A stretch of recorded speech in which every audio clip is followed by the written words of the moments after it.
Hi everyone, and welcome back to our lectures on the Exalted Treatise on the response of the Tao. So today we continue exploring the very long section on misdeeds. And this particular sentence reads, being harsh, inhumane, ruthless, and willful. So in the English translation, there are two sentences, but they can be read together, and we'll look at the two sentences as a whole today. What I want to draw your attention to first is the very first Chinese character here, pronounced as gang and translated as harsh. It's very interesting because in the collected commentaries on the Exalted Treatise, it actually quotes from a line of Confucius from the Analects, and it uses the very same word, but in a different context with a different interpretation. So let's take a look at that now. So in this particular passage, Confucius states that to be resolute, firm, simple, and slow in speech is to approach humanity. And it uses, as you can see from the blue highlight, uses the very same word that the Exalted Treatise, that particular line, used as well, gang, but translates it as to be resolute. So in this particular context, gang, in the word in Chinese, has a positive connotation. So it's been translated as resolute. Spend some time explaining this particular passage before we go back to the treatise. So it'll help you see the difference. So the first thing is that being resolute means to stand firm or to not be swayed by distractions. These distractions can be external or they can be internal, particularly, let's say, for example, we're rushing for a deadline and the task is quite challenging, and at times we might feel distracted and want to, surf the net or look on our phone, and we have to sort of not be moved by these internal sort of need to relax for a little while and be distracted. But at the same time, there can be external distractions, like sensory sort of distractions as well. So this idea of being resolute is to stand firm. Now, that leads us to the next word here, and the next quality is this firmness. And it means, in this context, the courage to do what is right at the right time, even in the face of obstacles. So it relates to a sense of courage. Simpleness is not to live a simple life, but to be more straightforward. So to just accord with the instructions of particularly our superiors. Now, the opposite would be to try to be clever and find ways and excuses around doing what they say, particularly if it's a difficult or demanding task. But Confucius says, well, maybe we just accord with what they say, and we can learn a lot in the process rather than trying to be intelligent and think of ways to get out of it. The final quality here is to be slow in speech. Now, slowness in speech doesn't mean that you are inarticulate, you can't express yourself.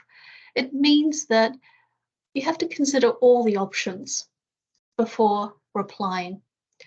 And sometimes it can be hard in today's world where, there's instant messaging, emails, people demand immediate responses.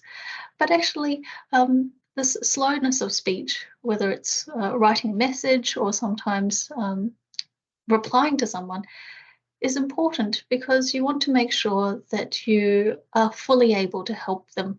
You are fully able to provide the best response rather than just a quick reflex. So this slowness of speech is because we want to consider the other person.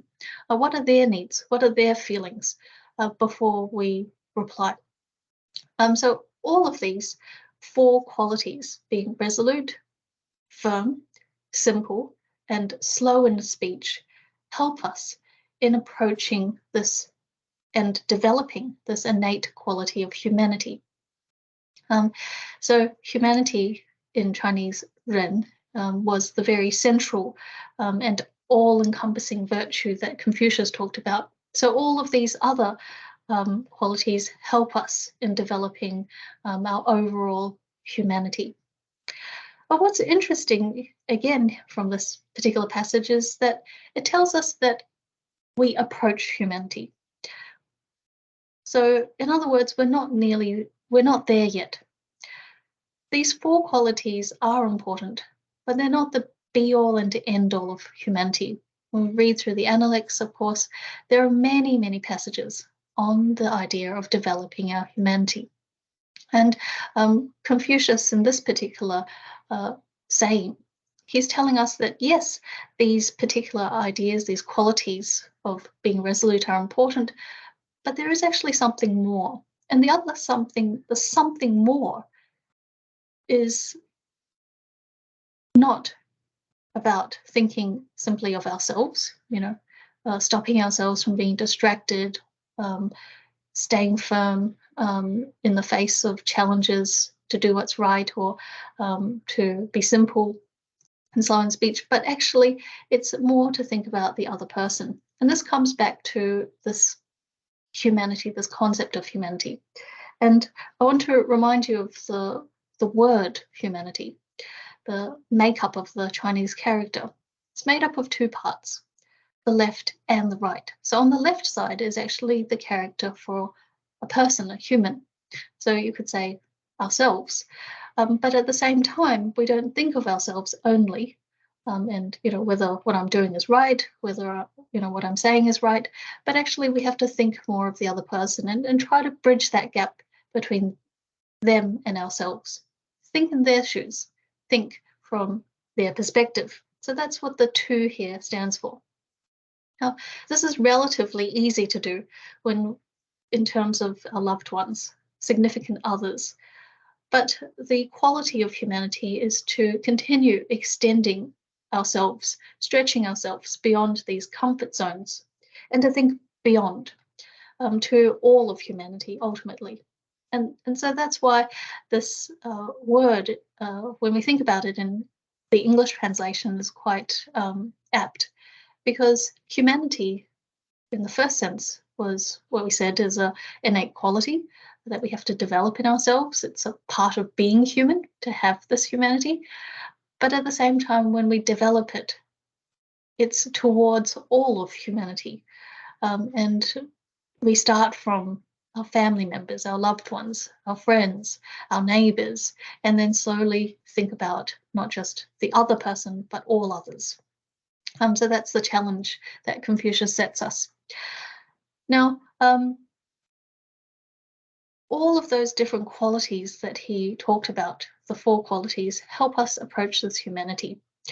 And then we think back to what the Exalted Treatise was saying, which was really the opposite. In Chinese, 不仁, which is inhumane. So to not have this humanity. So let's go back to that original sentence and see the differences. Why is it here that 刚强, the first 2 words in Chinese, means being harsh, and this is related to inhumanity? Well, if we think about it,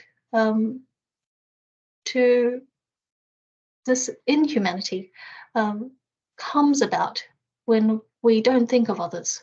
We only focus on one part of the equation, one part of that word, which is ourselves.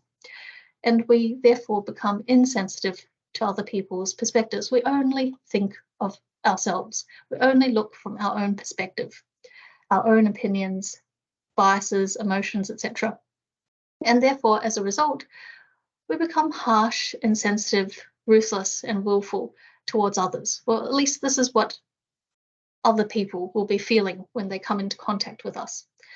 Of course, because we simply think of our own opinions, getting things done our way, oftentimes we don't even realize that we are coming across as insensitive, as someone who's stubborn and harsh and domineering. So the interesting thing here is, how do we get this way, and how can we stop ourselves from from developing these negative qualities and detecting this in ourselves? And I think this is the real core of these lines in the Exalted Treatise, to note that we have this a tendency at times to think only from our perspective, to be aware of this and therefore detect it amongst ourselves. And I think this is something that is very common in the early Chinese philosophical traditions and early Chinese thought, to constantly make us aware of our own thought processes. There are two very famous stories that I'd like to share with you, and they come from a 3rd century BCE compilation called the Annals of Lu Buwei. And the compilation was actually meant to be quite all-encompassing encyclopedic text of early philosophical traditions. And this story is therefore well known throughout history. And it's very simple. It's a story of a man who one day lost his axe. So he was just a common everyday person who would often use this particular tool. And he suspected that it was his neighbor's son who stole it. Now, as a result, every time he saw this young boy, he'd sort of analyze this boy's, the way he looked at things, the way he walked, the way he talked. And the more he looked at this young boy, the more he thought, this is exactly the way that a thief would act. This is exactly the attitude that a thief would have, of someone who would steal an axe. So in his mind, every action, every attitude of this young boy resembled that of a thief. And one day when he was clearing the ditch on the side of his house, guess what he found? He found his axe. And the following day, when he saw his neighbor and his son, there were none of the marks of a thief anymore. So actually, when we think about it, what was the initial problem? It was this man's suspicions that were ultimately unfounded. And as a result of this one thought, it coloured his entire perception of this young boy, who was clearly innocent, who had no idea that this man suspected him, and would just go about his everyday activities. But it was because this man suspected him that it coloured everything about him, and probably, if it continued, probably would implicate his family, his parents, etc. And so this tells us that we have to be alert to these unfounded sort of suspicions or ideas that we have in our mind. And if we are alert to them, we're able to correct ourselves and see the world with a clearer perspective. And this story is very interesting because I'm sure that we would laugh at this man, and we'd think, oh, okay, well, this is just an individual and it doesn't really have much of an impact. But the next story in the same text, the Annals, is about a particular leader. So this story is about whether the armor of a particular state should be bound by silk or fasteners. So it's a story from the state of Zhu, one of the feudal states at the time in China during the Warring States period.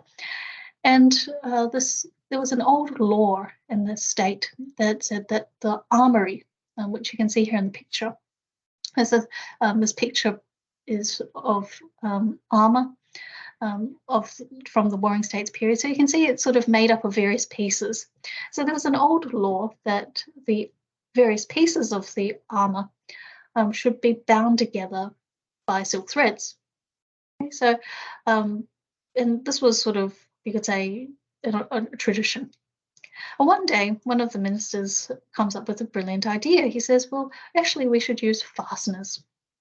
And that means that there's less gaps between the armory, and it also means, of course, that the soldier wearing it can use their full strength, etc., etc. So there are a few benefits to a change in the legislation, and he petitioned the ruler and sort of put forward his ideas.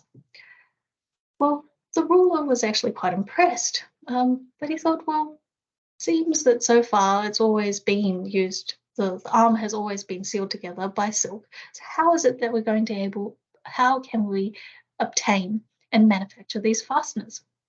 And the minister said, well, it's easy. You simply need to issue a decree. And through this decree, people will take action. It's as simple as that. And so the following day, the ruler issued this decree. And sure enough, everyone, the industry had to change. Because this particular minister, he knew that his proposal would be accepted, came home and he told his family, let's start making fasteners so that the state can use them. And in those days, of course, families were large clans. We're not talking about simply, mother, father, and the children, nuclear family, but we're talking about the family, the extended family as a whole. So he told his family, let's get into this business. Let's make and manufacture the fasteners. And in fact, because he knew of this earlier than everyone else, it was his family that was making the most. After a short period of time, one of the other ministers realized and criticized him to the emperor, saying that, he only put forward this particular proposal because it was his family that would make the most profit from it. The emperor, as you can expect, was highly incensed, and the following day he immediately issued a statement effectively cancelling out, repealing his earlier decree, and changing the legislation back to, binding the armory with silk. But the conclusion to the story is very interesting, because it says the armor would have been more efficient with fasteners, but this particular ruler was so overcome by his emotions and his biases that he felt that he was being deceived and being taken advantage of, that he didn't even stop to consider the evidence that the minister had put forward, that in fact it would be much more convenient, much more effective for the soldiers to use armor bound by fasteners, use the fasteners instead. And from our perspective, we can think, well, clearly, if this particular family started making fasteners and was able to sell them before everyone else, well, this would actually be of benefit to the state. How can that be a bad thing? Yes, perhaps they were profiting, but others in the state would also ultimately create fasteners as well, and over time, others would also be able to profit. But the ultimate benefit would come in the battlefield, in protecting the soldiers.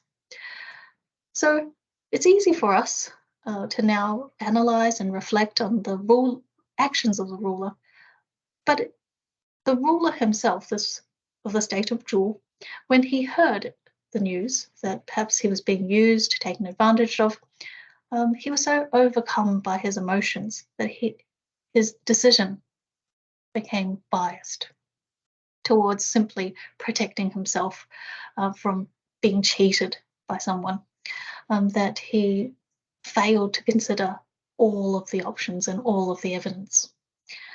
So, and you can see in this story that the impact is much more profound. We're talking about, changing the entire industry overnight. We're talking about potentially improving warfare, improving, mortality rates, etc. But the problem is the same, that the particular individual in these two stories was overcome by their particular prejudices. And so the main question then is, how do we know whether we have biases? What do we use to evaluate our thought processes, our beliefs? And it comes back to what we're doing now, here together, every Sunday, is to read the classic texts, these texts of history, of philosophy, so that we can gain different perspectives and be able to make decisions through much more clear-headed ways, and use various standards by which to evaluate our own decisions, our own thoughts. And today I would like to share with you a particular writing, a very famous piece of writing by a philosopher called Xunzi, so also known as Master Xun. His name was Xun Kuang, and he also lived in around the same time, the 3rd century BCE. And on the left here is a small seal script of part of his writings. The book cover that I've provided here is the latest translation of Xunzi's work by Eric Hutton, published in 2014 by Princeton University Press. And there's about 33 essays, or books or chapters, in this compilation of Master Xun. And the very first book or chapter is probably the most famous, one of the most famous, and it's about learning. It's about the importance of learning.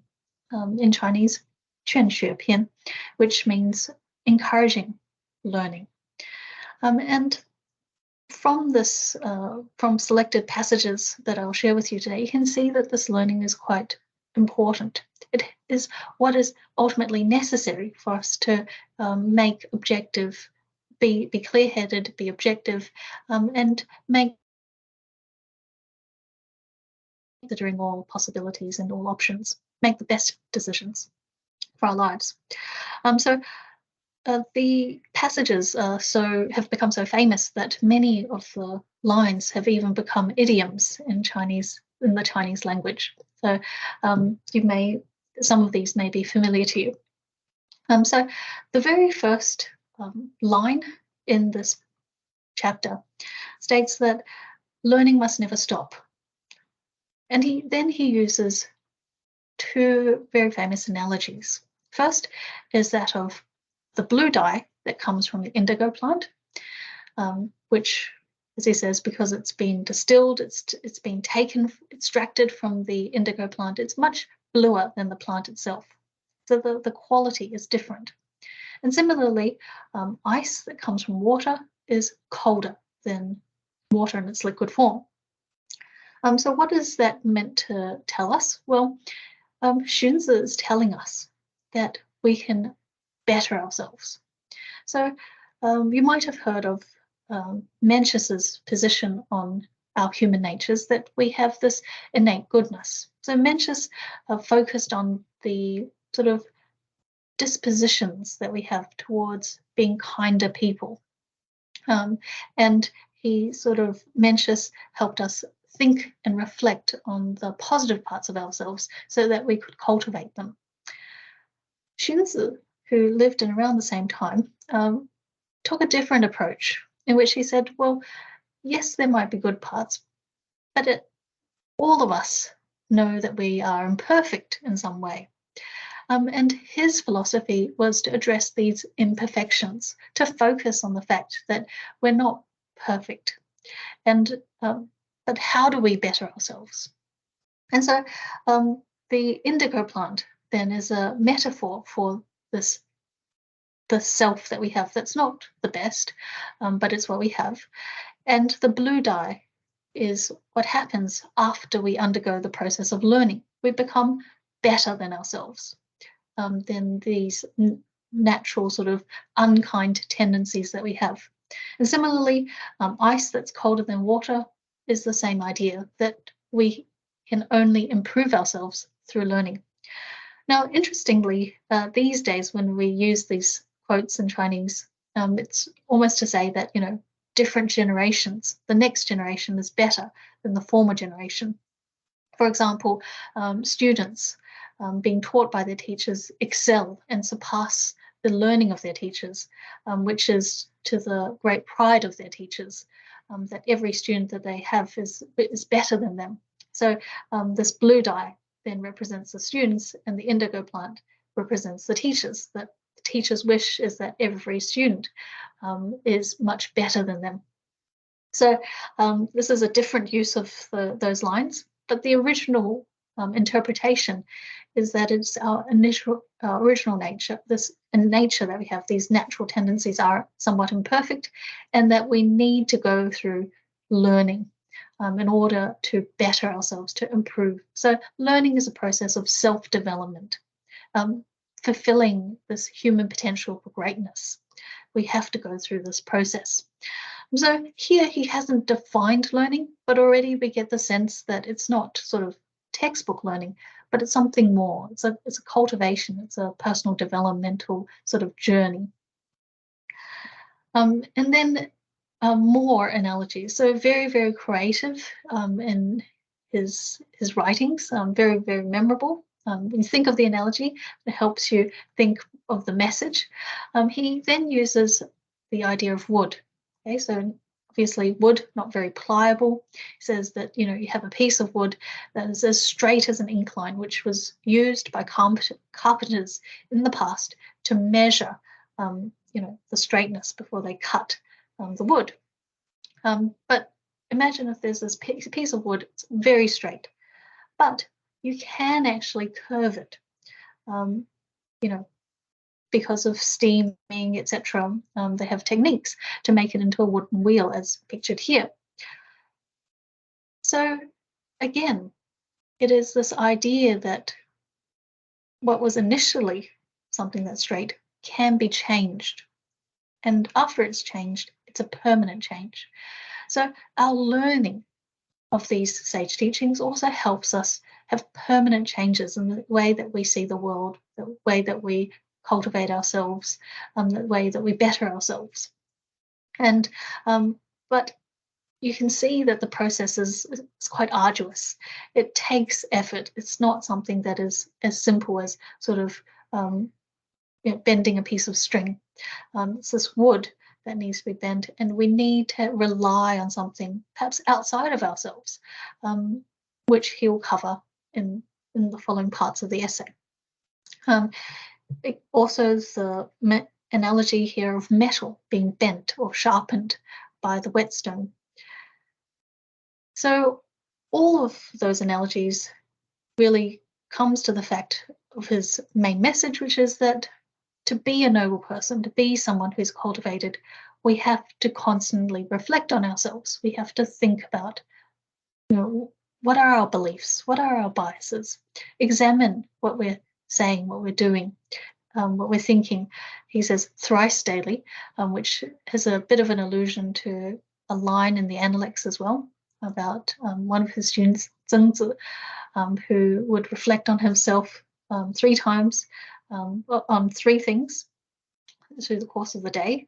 And here, Xunzi also has the same message that we have to reflect. Now, regardless of how many times a day or on how many different matters that you've done throughout the day, it's important perhaps to, at the end of the day, to look back.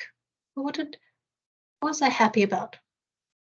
What were some parts of the day that frustrated me?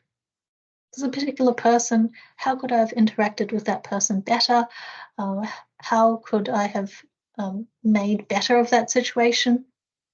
To then think back on it, because oftentimes our lives are very rushed. There are many things that we have to do. or, we might find ourselves being distracted, immersed in, something online or on our mobile, and we don't give ourselves the time to reflect and think. It might take a bit of effort, but once we reflect, then it helps us improve. But we obviously have to reflect using the right standards, which we'll get to.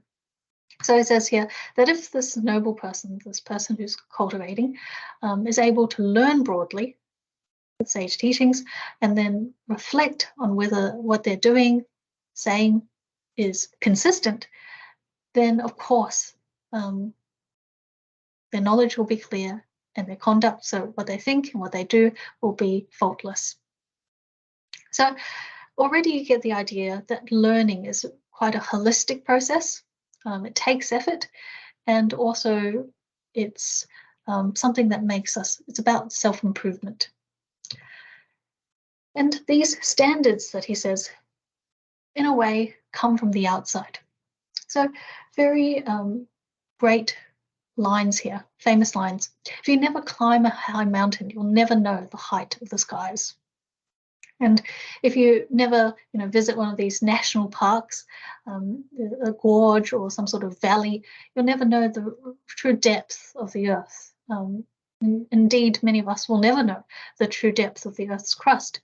But what it's trying to say is that there are limits to our knowledge.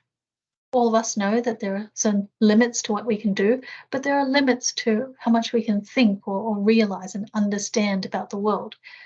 As a result, we need to borrow, we need to learn from others. And here he's saying that if we never hear the words passed down from the former kings, we will not know the magnificence of learning.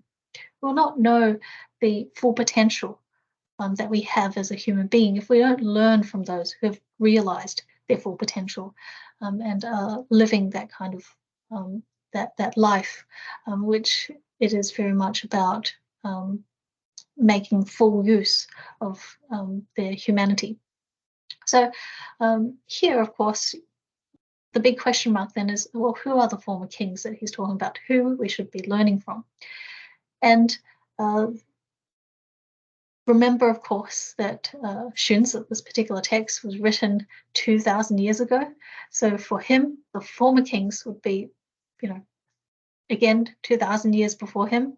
But also importantly, he very much admired the founders of the Zhou dynasty. So King Wen of Zhou, King Wu of Zhou, and also the Duke of Zhou, as well as King Chen. So the three founders, the three main earliest rulers of the Zhou dynasty. And you can see that these particular rulers in history were renowned for their virtue, not just their political skills, but actually their character, and were highly admired by Confucius, as well as here you can see Xunzi and Mencius and other philosophers. So he's saying that, their words, what they've done has been recorded and has been transmitted to today. And very fortunately, even to our days, so to this current day. And we simply need to read that. So he's saying, hear the words, but we're saying, read those words, study those words, to really realize how all-encompassing and this learning really is, and what this learning means for us. So the whole point of this particular sentence is to say, well, we have to realize our limitations. We have to be humble when we are learning from these texts, that yes, they provide different perspectives, but the person who wrote them perhaps had a different way of looking at the world. And we need to sort of keep our minds open to that different perspective. But it's not just about book learning. It's also about the environment that we have to create for ourselves. Very, very important, and particularly in our world, the current sort of environment that we find ourselves in. So here, more sort of metaphors this particular peng vine, any vine, if anyone knows, would grows in different directions wherever it can grow. But here it says if it's among the hemp plants, which grow up very straight without needing any stakes, then the peng vine will naturally grow up straight as well, because it's ultimately being guided by these hemp plants. And similarly, this angelica, which is the root of this particular plant, is considered a fragrant plant. It's used for its fragrance. But if it's soaked in sort of foul water, sort of water that's gone off, or has the gloss for this particular character in Chinese is sort of water that washes rice. And if you leave it for a long time, it becomes quite foul, odorous. Therefore, then no one will want to go near it, even though originally this plant was quite fragrant. So therefore, he's saying that we want to be careful about who we associate with, and where we're living. Even if we travel outside of our usual place of residence, we need to be careful about who it is that we're with, because we pick up things from people around us, just like we pick up things from what we read, what we study. So he's saying that we have to be careful. So it's not just the books, but also this learning is in our daily lives and the people that we associate with. So we have to create the right environment and really make sure that what we are exposed to, whether it's these days through different media, is something that is conducive to our self-development. So this idea then is about the company that we keep. And in terms of this learning, so it's quite holistic, but it takes effort. And therefore, the particular passage tells us that we have to keep going. If it says here, if we start carving, we give up, then even a piece of rotten wood won't turn into anything. But if we start carving and we never give up, then we can engrave even metal and stone, much, much harder than wood and even rotten wood. And similarly, he turns to, other creatures. So the earthworm, very, very vulnerable, has no teeth, no claws, etc. But it's able to travel wherever it wants in the earth, because it only has a single direction that it can go, right? It's single-mindedness. But the crab has so many legs, 2 pincers, and yet it can't, dig its own holes. It needs to lodge in places that other people have left behind, as he says here. So not as freeform as the earthworm, even though the earthworm has nothing. And it's really these really very cute and creative metaphors are telling us that the learning that he proposes, this learning of the sages, requires us to be persistent. It requires us to learn despite the odds and to be focused. Now, this focus doesn't mean that we spend all day on the text, particularly if you have work to do, but it means that whatever situation we find ourselves in, we try to think about what we've read and how it is that we can apply it. So this brings us to the next part, the next few parts. It says, well, where does learning begin and where does it end? In this, it answers itself by saying, well, the order begins with reciting the classics and ends with studying ritual. So very much like what Venerable Master has advocated, the idea that, we begin with simpler texts like the Dizigui, the太上感應篇, and the Buddhist foundational text of the 10 virtuous conducts. So these are foundational texts in all the three main philosophical traditions of Buddhism, Taoism, and Confucianism. We begin with those simple texts, but then we move on to the classics, so the 4 books, the 5 classics, etc. But this learning is not simply bookish learning. The study of these texts is ultimately is completed by whether we put it into practice and apply it in our daily lives through ritual etiquette. And that's why it says ends with studying ritual. So the ritual here, yes, it could be the text, so they're ritual texts, but ultimately what he means is that all of this learning, what does it come to? Not just about talking about it, reciting it, but actually the learning is arduous, but however much you learn, you should try to apply it in your daily life to see the benefits right here and right now. You don't have to finish all the learning, the 4 books, the 5 classics, all the texts before you can start practicing the ritual aspects, the everyday lived aspects of the learning.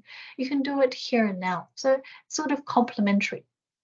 And that's why it says, the purpose of the learning is to become a well-bred person. Now, the translation says well-bred, but actually it means to be a cultivated person, someone who is able to get along with others, live harmoniously with others and in the environment, and think of benefiting others. And so it ends with becoming a sage, someone who just does that naturally, and is at one with others in a way. It says, if you truly accumulate effort for a long time, then you will advance. Okay, so it is a certainty.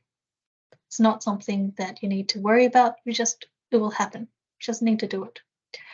And learning continues until death, and only does it stop. So if you're thinking, I keep learning, but when do I stop? This provides us with an answer. It's a lifelong learning, and we don't stop until the very last moment. And so the order of learning does have a stopping point, but we shouldn't give up for even a moment.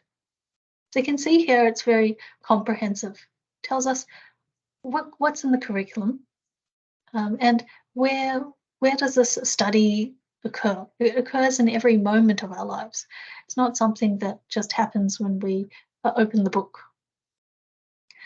And more specifically, if you read that particular passage and you still were unsure, it says later on that the learning of the noble person enters through their ears, fastens to their heart, and spreads through their 4 limbs and manifests itself in actions.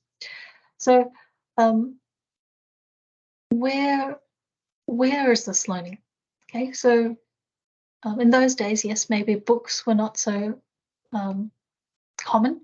The teachings were often taught, transmitted by word of mouth, and it was only later that it was sort of written down and compiled. It says here, the learning of the noble person is heard first, in lectures, and they keep it in their mind. Okay? The heart here represents the heart and the mind. And because they keep it in their mind, they're mindful of these teachings, then they're able to do it. So it manifests in its actions. The slightest word, subtle movement, all can serve as a model for others. So this is someone who's cultivated, that they can actually, in every word and thought, reflect their teachings. And versus the learning of a petty person, someone who has not been exposed to these ideas, to these philosophical traditions.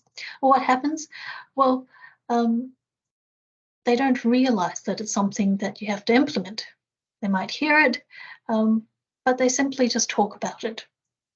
And this talking about it, well, maybe it's to gain some sort of honor for themselves as someone who is of virtue or character, but actually they don't put it into practice. And therefore, the text here is quite critical. It says, well, from the mouth to the ears is only 4 inches.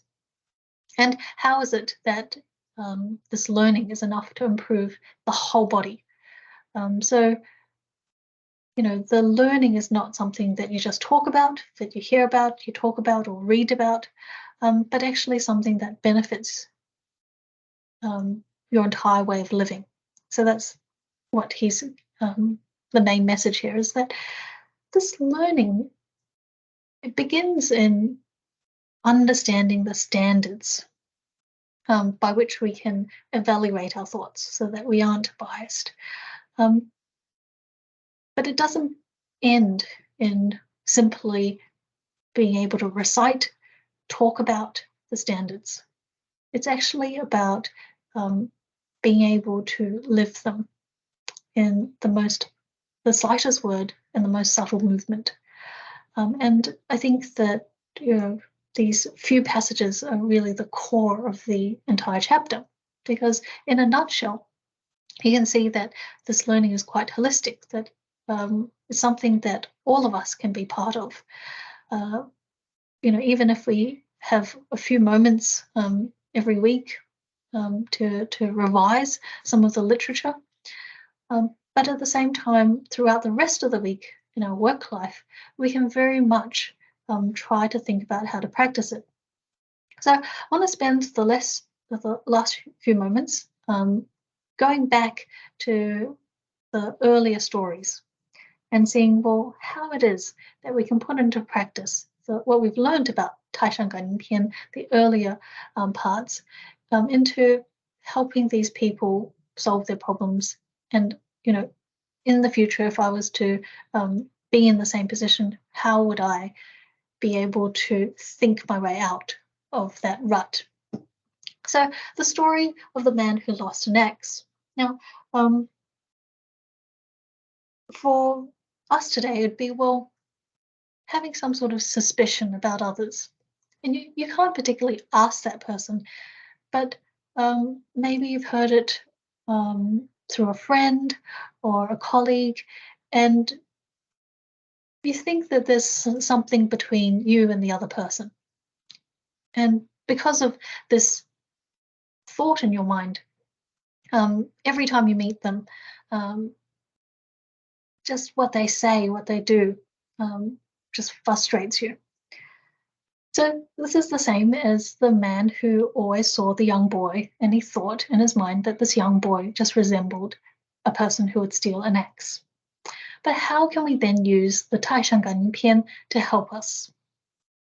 Well, a particular earlier phrase is very simple, tells us to correct oneself and transform others.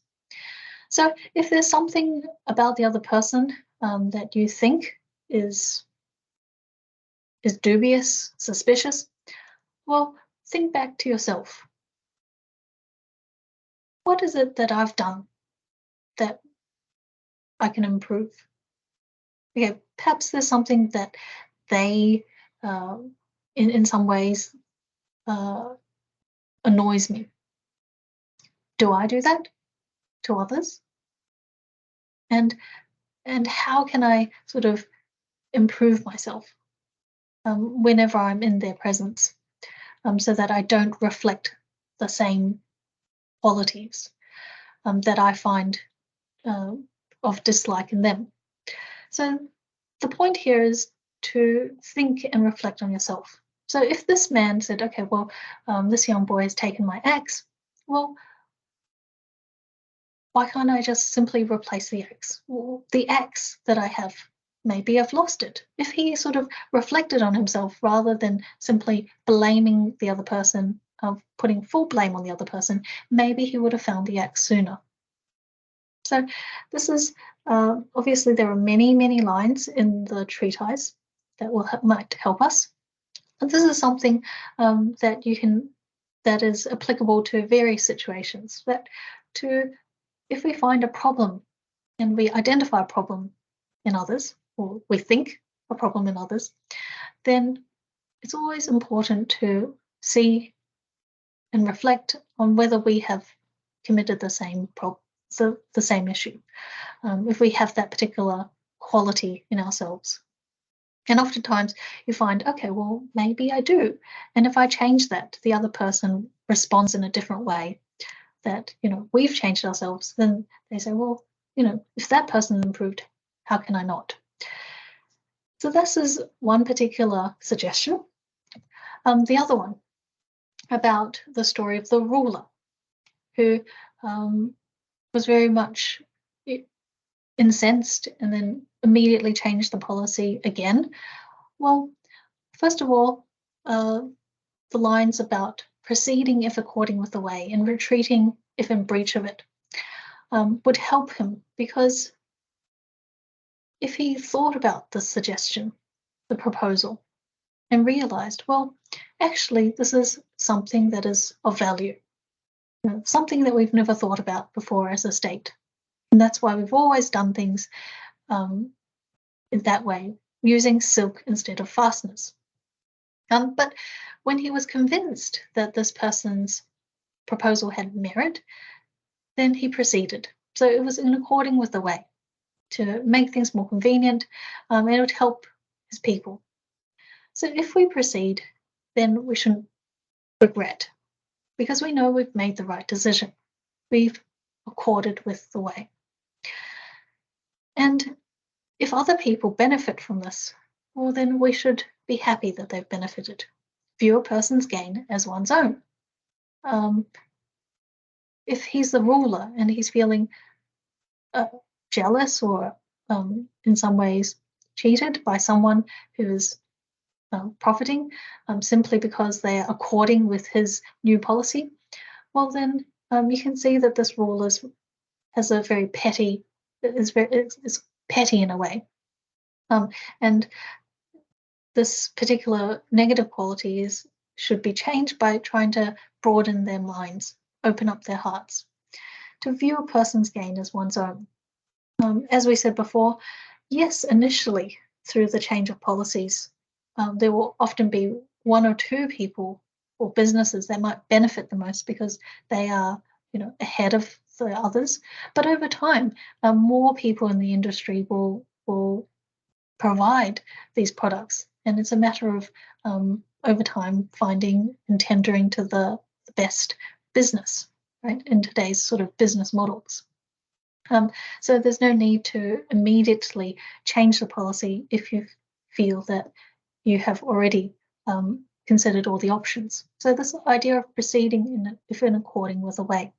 And similarly for us, we might not find ourselves in the same position thinking about these proposals or these policies.